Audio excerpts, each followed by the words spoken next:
FZS version 3 বাইকটি বাজারে আসার পর থেকে এখন পর্যন্ত, মানে এখন 2024 ঠিক এই পর্যন্ত কেন মানুষ এত পরিমাণ বাইকটিকে ভালোবাসে বা ক্রয় করে, আজকে মূলত এই কারণটা নিয়ে আপনাদের সাথে আলোচনা করব বা এই বিষয়টা নিয়ে আপনাদের সাথে আমি শেয়ার করব।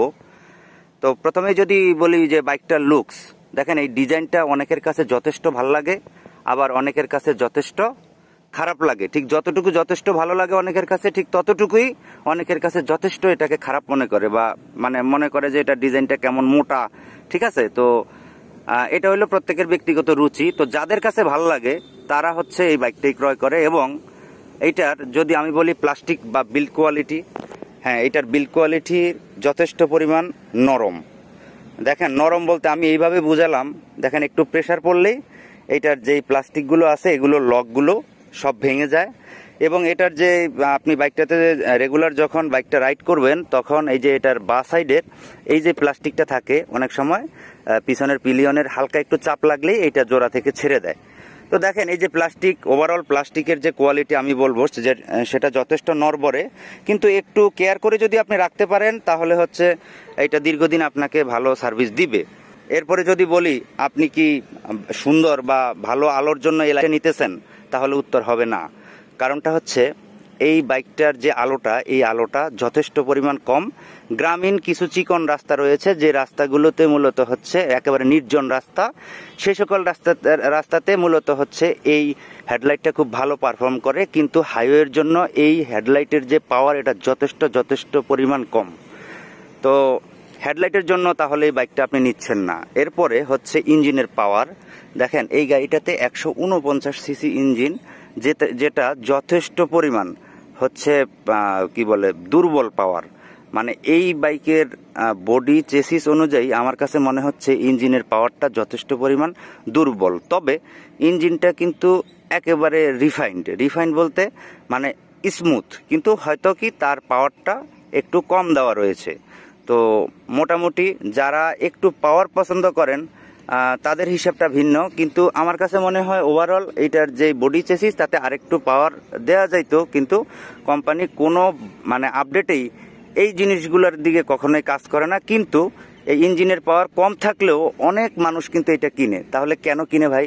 দর্শক, এত প্রতিকূলতা থাকা সত্ত্বেও কেন মানুষ এই গাড়িটাকে এত বেশি পরিমাণ ক্রয় করতেছে?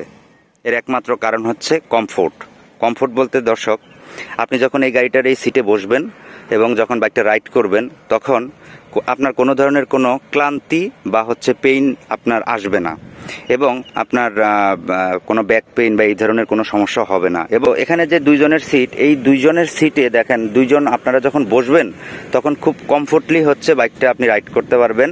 কোনো ধরনের কোনো ঝামেলার ভিতরে আপনাকে পড়তে হবে না। সাথে দেওয়া রয়েছে হচ্ছে এখানে একটা গ্র্যাব রেল, এটা যে কেউ পিছনের পিলিয়ন যে বসবে সে ধরতেও পারবে, প্লাস বিভিন্ন সময় বিভিন্ন কাজে এটা ব্যবহৃত হতে পারে। তো এটাও শক্ত, কারণ এটা এমনভাবে ডিজাইন করা যাতে এই জায়গাগুলো কিন্তু সহজে ভাঙে না। আবার এটা কিন্তু অন্যান্য গাড়ির এই জায়গাগুলো বেশি ভাঙে। তো এই একটা দিক। আর আরেকটা দিক হলো এইটার যেটা মেজর, সেটা হলো মানে গাড়িটা চালিয়ে আপনি এত মজা পাবেন, ব্রেকিংয়েও যথেষ্ট পরিমাণ মানে কনফিডেন্স পাবেন, আপনি ভালো একটা রাইড এই গাড়িটা থেকে উপভোগ করতে পারবেন।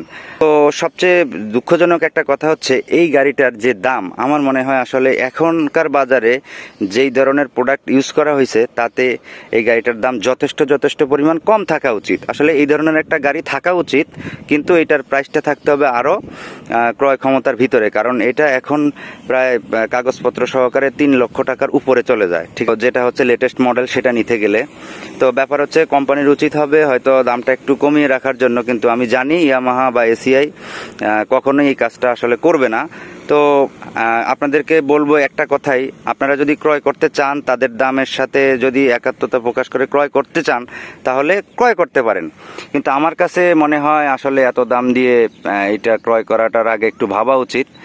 আর আমার কথা হচ্ছে যখন আপনারা একটা গাড়ি নির্বাচন করবেন তখন অবশ্যই আগে নিজেরা বিভিন্ন ব্র্যান্ডের গাড়ি চালাবেন, চালিয়ে যেটা আপনাদের কাছে কমফোর্ট মনে হবে। আর দেখেন আমার কাছে এটা কমফোর্ট মনে হয়েছে, তার মানে এই নয় যে সবার কাছে এটা কমফোর্ট মনে হবে।